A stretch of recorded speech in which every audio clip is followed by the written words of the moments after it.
all you hell-bound atheists and agnostics and skeptics and humanists. I'm Dan Barker, your friendly neighborhood atheist. If there is a judgment day, if there is a day of reckoning, well, at least we are enjoying the ride, aren't we? Living a humanistic, secular freethought life is a wonderful life. You probably noticed that this is the first time in almost 5 years that our show has not started with Laurie Gaylor welcoming all of you to the show. She is sick this week, and she's paying me back because last week I was the one who was sick. I was in the hospital for an emergency kidney stone surgery, which, by the way, didn't work. And I have to go back in next week to try again, thanks to the great, wonderful design of the intelligent designer. And Laurie, I just saw her a few minutes ago. She can't talk. Some kind of a bronchial or I don't know, something in her chest, and it's really making her weak. And she loves to do the show, but there's no way I couldn't even understand what she was saying today.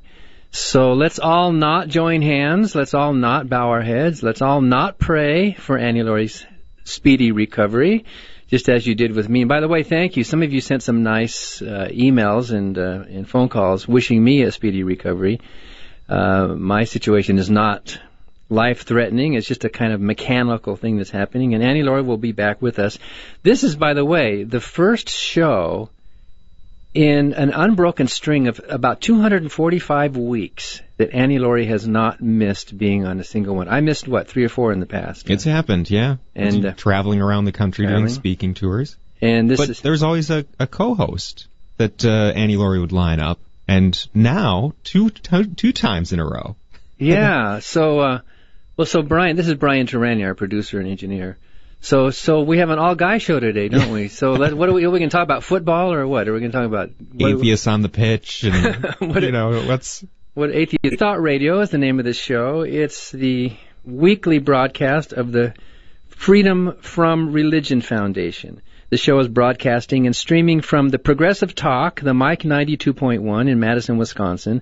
We're also airing in several other cities across the nation. And, of course, we're podcasting all over the natural cosmos. And Scott, our webmaster, told me that we're very close to 3 million downloads of our podcast. Wow. Which is pretty amazing. Of course, divided by 245. But still, that's many tens of thousands of people listening. So thank you for listening. The Freedom from Religion Foundation, as most of you listeners know, is America's largest organization of freethinkers. That's atheists and agnostics and secular humanists and whatever we call ourselves. We don't care what we call ourselves. We all disbelieve in the same God.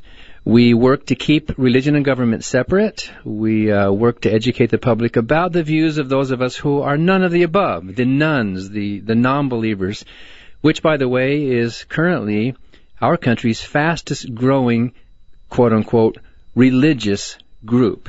So welcome to Free Thought Radio. Last week when I was sick, Laurie told me she tried to tell a joke, and it didn't work. And she said, Dan, can you retell the joke so that it's done right? She's good at a lot of things, but jokes are not one of them. The joke was that... let's just say it was me. I was in surgery getting general anesthetics, and the anesthesiologist comes up to me and says, okay, Dan, I want you to close your eyes and start counting backwards from $1,000. Ba-dum-bump. Ba-dum-bump-bump. And it's amazing when you go into general. Isn't it amazing? It's like you're just gone for, hours, and then you wake up, and is that what death is like? Then it's not going to be so bad. Yeah, that would be so bad. So today, our guest on the show, in the second half of the show, will be Daniel Dennett. He's been on before. We've talked about his books, Breaking the Spell, Freedom Evolves, a lot of his work. But today we're going to talk about a study that he and Linda Lascola, whom I just saw, by the way, last week in Washington, D.C., and talked about this, a study they did about clergy, ministers and priests who are non-believers. They are atheists or agnostics, but they're still in the pulpit. There was a study released last year, and we're going to talk with Daniel Dennett about that issue on the second half of our show, so be sure to listen to that. We have a new chapter in North Carolina. It's the Triangle Freethought Society, and we had an actuality we wanted to run last December, but we didn't have time for it, about a foundation billboard that went up in that area. So Mark Zumbach is the president of that group. Let's listen to a little bit of a news story about the Freedom from Religion Foundation's billboard that went up in the North Carolina area, the Reasons Greetings Triangle. Instead of the traditional season's greetings, look closely. This billboard says Reasons Greetings. Promote the value of reason. We as freethinkers believe that reason as a concept is very important. We believe in value of free inquiry, critical thinking, and logic and evidence over authority, dogma, and tradition. It was put up by the Triangle Freethought Society, a group of area atheists, agnostics, and freethinkers.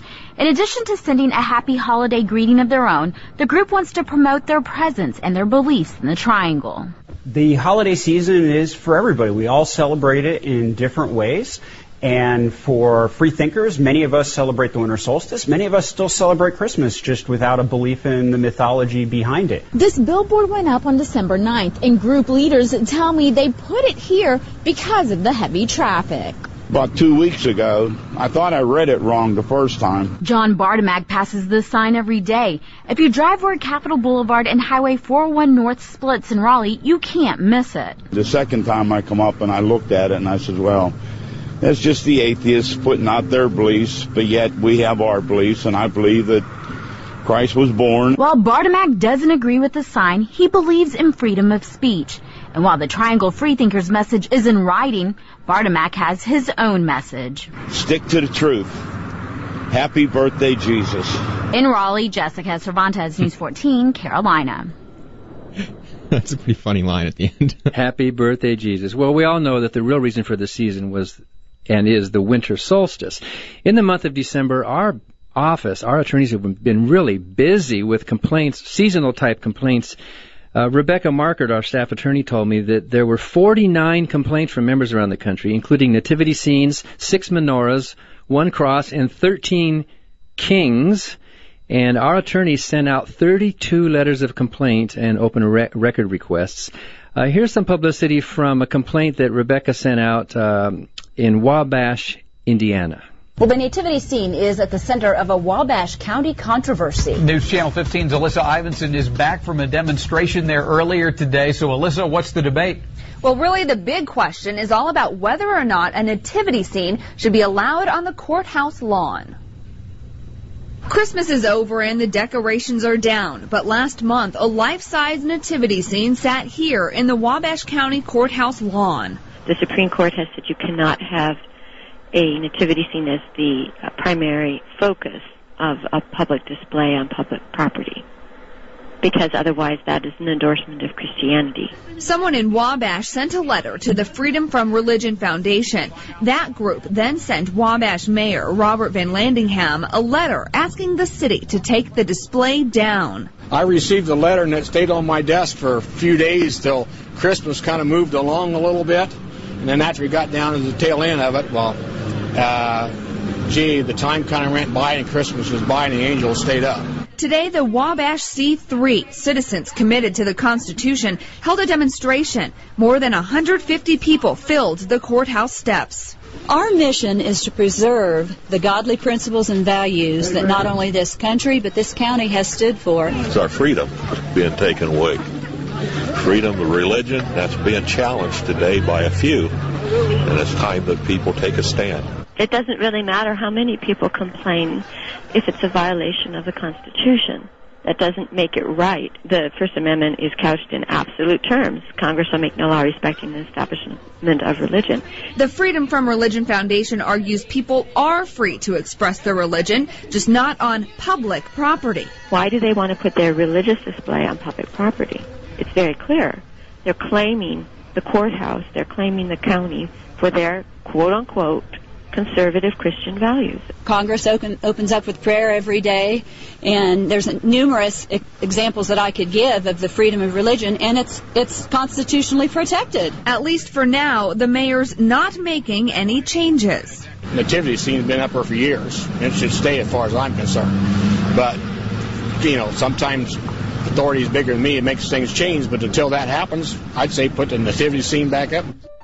You heard Annie Laurie Gaylor quoted in that news segment in Wabash, Indiana. I'm Dan Barker. Stay tuned for more Free Thought Radio. As Mark Twain said, faith is believing what you know ain't so. This is Free Thought Radio. And I'm Dan Barker, and you've noticed that Annie Laurie Gaylor is not with us today. She's sick. But Brian and I are somehow going to muddle through and get through the show without her. We are the voices, and she's the brain behind Free Thought Radio. We have a very exciting victory to report. You know, our legal staff sends out many letters of complaint around the country. You heard about nativity scenes, but it's also a lot of other things. People contact us, and we were contacted by a parent in New York State. Our attorneys were contacted, complaining that their child was going on a school field trip to New York City, which included visiting a Catholic shrine. And this letter was drafted by Jane Clevin, who's a legal intern at our foundation, and then it was signed by Rebecca Markert, our lead staff attorney, complaining that a secular school should not be visiting a purely religious shrine. The shrine's website explains that the National Shrine of St. Elizabeth Ann Seton welcomes you to explore the life and legacy of Mother Seton at the location that she began a journey that would result in her canonization as the first native-born saint of the United States of America. Our letter goes on to complain, including a stop at a Catholic shrine whose mission is for visitors to enrich spiritually through their pilgrimage to the site where Seton taught, worked, prayed, and died during a public school trip. It appears to be an impermissible school endorsement and furthering of Catholic doctrine. And then Rebecca and Jane cited a lot of legal precedent, going on to say the school district's decision to include a Catholic shrine in the itinerary gives the message to Catholic participants that they are a favored group in the public school setting.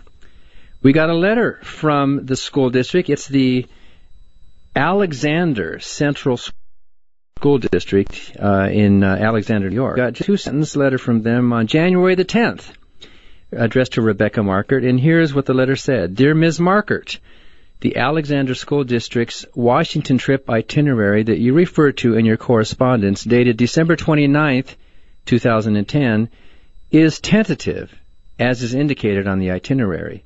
We are continuing to finalize plans for the trip. We have removed a stop at the Seton Shrine from the itinerary. Respectfully, Kathleen Martin, Superintendent of the school district.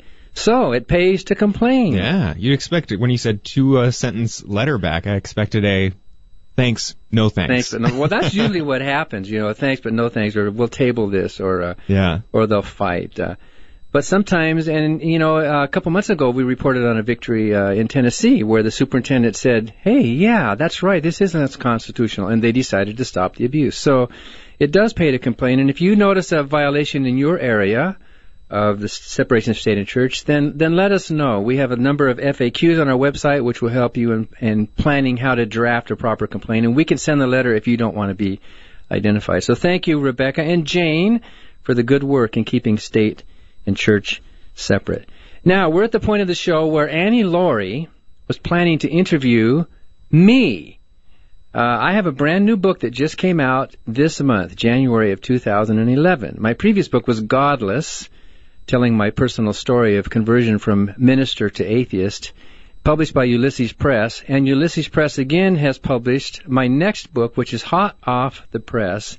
It's called The Good Atheist, Living a Purpose-Filled Life Without God. This is so new that it was just last week that I had my first book signing for this book in Washington, D.C.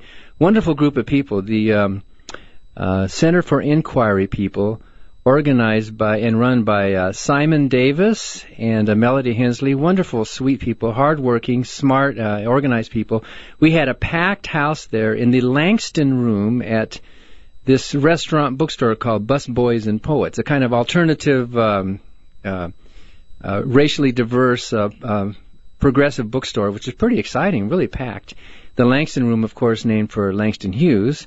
Pictures of Martin Luther King Jr. and different people up on the wall. And I got to do my first book reading there last week on January the 9th. And in fact, I got to read a little poem of Langston Hughes, which was a very skeptical poem about Jesus is dead and I'm the new man is the new Jesus. So that was pretty exciting. How often do authors get to read other people's works at their book events? That's an interesting way to go about it too. Yeah, that was fun, and especially for this new book of mine, The Good Atheist. And by the way, I have to explain that this was not my original title. This book is about purpose. It's not about morality. So that word "good" in the title doesn't mean like moral good, like. Yeah, we were talking about this before the show. That it's a good book. That was a good movie. Yeah, that doesn't mean it's morally good. It means it's exactly qualitatively or like if I say, Brian, you're a good boy, that's different from saying, Brian, you did a good job, right? Yeah. So this book is a direct response to Rick Warren's book, The Purpose-Driven Life. I originally wanted to call this book Life-Driven Purpose because that's what the book is about. And in the book, I explain, and by the way, the foreword was written by Julia Sweeney. Excellent. We've had her on the show before. And Julia, of course, the actress and the author and the comedian, and she was best known for Saturday Night Live work and other actors. She wrote a wonderful little foreword in here. In fact, maybe I can just quote a little bit of what she says here. And she gave a great reading of her forthcoming manuscript at the convention this year. That's right. She's a great writer. Right, she is. And in fact, she's in the book, and I'll explain a little bit here in a second. But since the book talks about purpose, Julia writes, our consciousness is like having been given by evolution a kind of car. To me, it's like a Ferrari that can go really fast and is very powerful. However, the religious are taught that their mind is more like a train car that needs an engine to pull it along. Without the engine at the front of the train, the car is stranded, and off the tracks it can't go anywhere. But that's not true. Our minds have tremendous power. And she goes on to say how the book influenced her to think about purpose in a different way. So the book is called The Good Atheist, Living a Purpose-Filled Life Without God. In the first section, I call Life-Driven Purpose, which answers Rick Warren's claim. And Rick Warren very, very clearly says, let me look it up here. Rick Warren says in his book, without God, life has no purpose.